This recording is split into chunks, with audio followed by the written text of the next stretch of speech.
I thought if it rained today, I didn't know what we were going to do, but I'm really pleased that we were able to come together. A big thank you to Totem for coming down and just being available today. That's fantastic. It's going to be good with the kids and all these little ones that are going to be skaters and making this skate park so busy and wonderful. So just before I go on, I just would like to let you know how this project came about. So this came about Miss Fran Mooney jogging up with our council staff saying that we need to make some improvements. Wrote 3 grants and we were successful for all of them. That was community building partnerships, community safety grant, and the Stronger Country Communities, to a total of $124,000 into this park. So one of the things that we wanted to do was try to make this a more family-friendly space. So that's why the benches have come in, the exercise equipment, the shade, just because this is a family park. And Sanctuary Point is an absolutely wonderful community with good people in it. And this little place is, yeah, I can see all these kids wanting to do some great stuff. Am I in your way? I'm sorry, I'll get out of the way. Stop talking, lady, and get out of my way. So what I wanted to also do is talk to you guys about my special thanks to the community members that have consistently helped out through this project. I would like to thank Carolyn Ardler and Firefly and Christine Percy and Sharon. Oh, Sharon's last name, I'm sorry. Jew. Thank you. So Sharon and Carolyn had done a lot of behavior mapping and provided us with information that will give us a baseline of how this skate park is going. And what we want to do is just have more people come and skate and more families come down. So I think already we've got 3 bins. They've been in here for a week and they haven't been burned. Oh, sorry. Don't tell anybody. But you know, these sort of things, that's a really good baseline, and we're hoping that it just keeps going and the vandalism decreases and the care for this park is replicated throughout. And another group is Sanctuary Point Pride. Alan Cruz, you and your people are amazing, and you've always stepped up. I remember when we did upgrades here 5 years ago, the whole community stepped up again and did the barbecue and took care of the party. So love you guys, love your work. And last but not least, we've got Fran Mooney. Where is she? There you are. She's got to say a few words as well. So Fran, without further ado, here's the mic.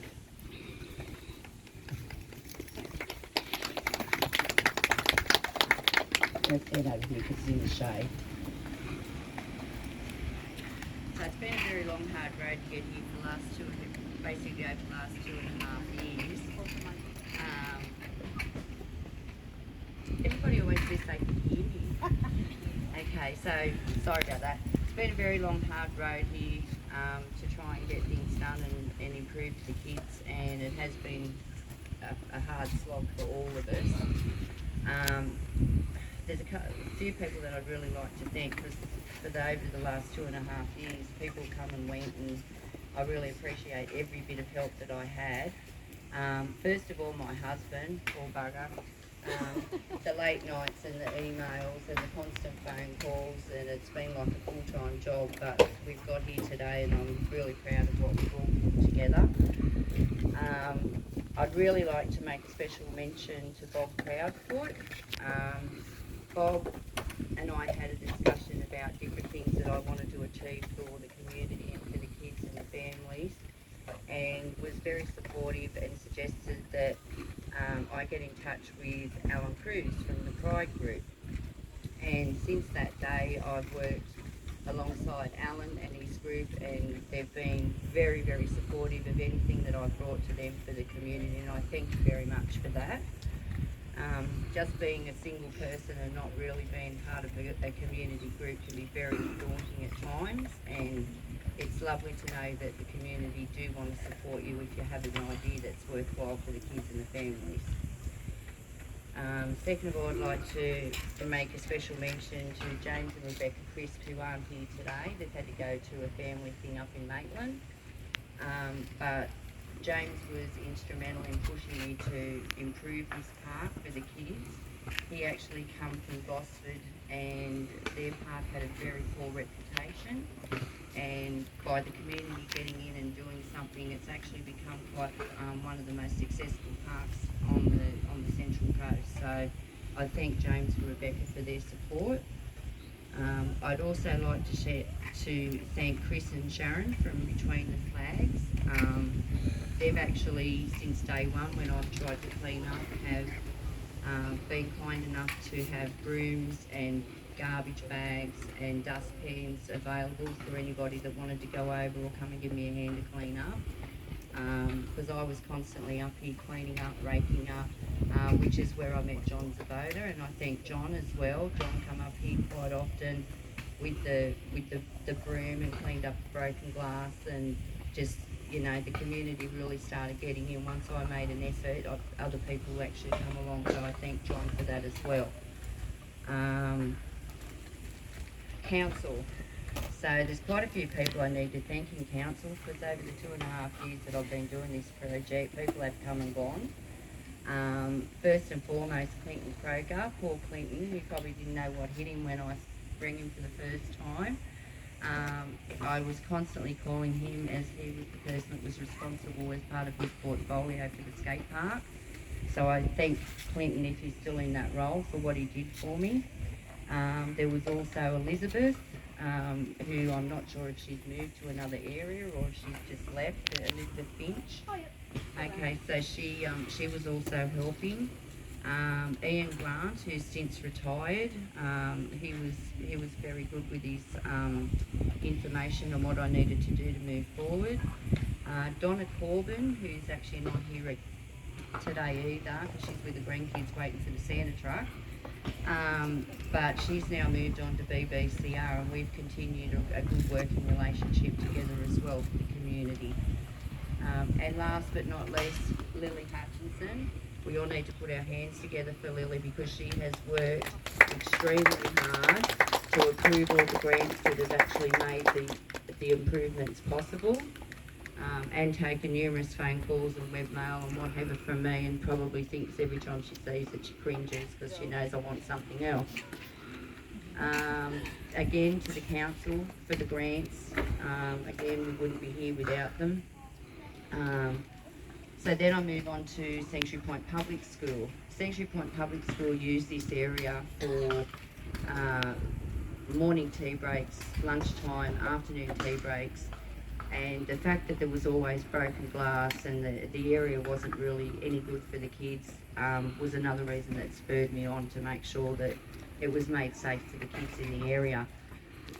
So I had numerous phone calls and support from Belinda Doyle, the school principal, and poor old Marilyn Smart got that many phone calls, messages, and can you please get someone to call me back? So I thank her very much for her time.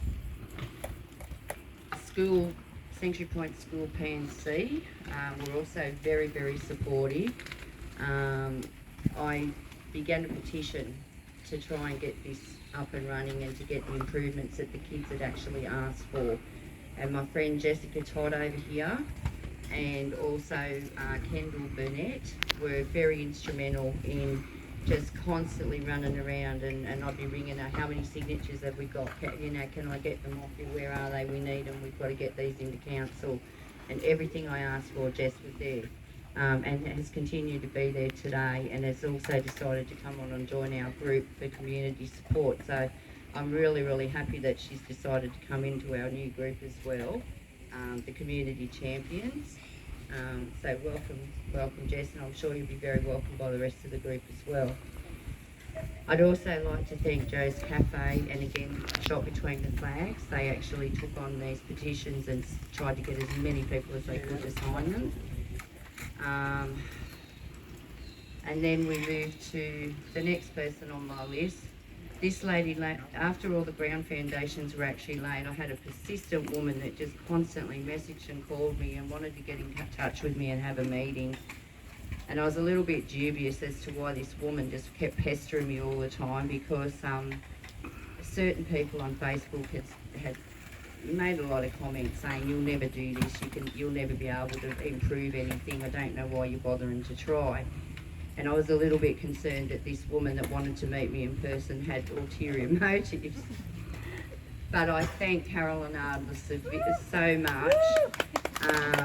Carolyn has been instrumental with gathering statistics, anything that I've needed, she's been there. Carolyn and Sharon Dew, and is Sharon here? Okay. Well, Sharon and Carolyn actually sat here Tuesday afternoons for months, gathering how many skateboards, how many kids, what the kids wanted, which was instrumental again in the grants. And I really do thank you for all the effort that you've put in. Also with the rest of the team that you've had come aboard, Firefly, I've got Christine and the rest of your team that have all helped out. Also Shane from Bikes at the Basin. We've had an event, every time we've had an event, he's been first to put his hand up and actually donate things so that we can actually raffle them off and get the kids involved, get the parents involved. Shane also would be there if I needed anything as far as putting petitions up or advertising anything that needed to be done. So again, I personally thank Shane. I'm nearly finished, sorry. Firefly again have also been instrumental in promoting anything to do with the skate park. We had a really successful pizza afternoon, which we could gather the intel from the kids, again, what they wanted, not what the adults thought they needed, what the kids actually wanted. One of those things was a water bubbler. There was no water here whatsoever. They had no supply to wash hands or drink or whatever. And we all worked very hard towards that, and that was one of the things that we've managed to achieve, which I think was a big achievement. COVID has hampered so many of our planned events this year, and in light of the current figures that are now starting to soar, I'm thinking that maybe it's going to happen again, but at least today we're here, we've made it, it's third time lucky. We can't do anything about the weather, so I just hope everybody enjoys themselves today. I'd also like to thank, as of today, Totem for your support and for being here today and for being available after it being cancelled two times before, so that we very much appreciate that. Firefly again, BBCR, Shane at Bikes at the Basin, Shop Between the Flags, Community Pride See-Through Point. So I just hope everyone enjoys their day. Look forward to seeing more events here for the kids and the families. Grab yourselves a sausage sandwich from Alan and Jenny up the back there. Have a wonderful Christmas, stay safe, and may 2022 be a great year for all of us. Thank you. That was a good speech. Thank you so much, Fran. And that's what community is all about. All of those people coming together. I'm just going to say one more thing. These brooms are going to be at the Shop Between the Flags. There's going to be one there. There's also going to be one at the Basin Bikes and another one at the BBCR. Okay, so kids, if you want to clean up the skate park, some brooms for you. I mean, you guys are a bit little, so you might have to get your mom and dad to help, but hopefully it'll be clean for you and these brooms will not be needed anymore. All right, without further ado, have a good day.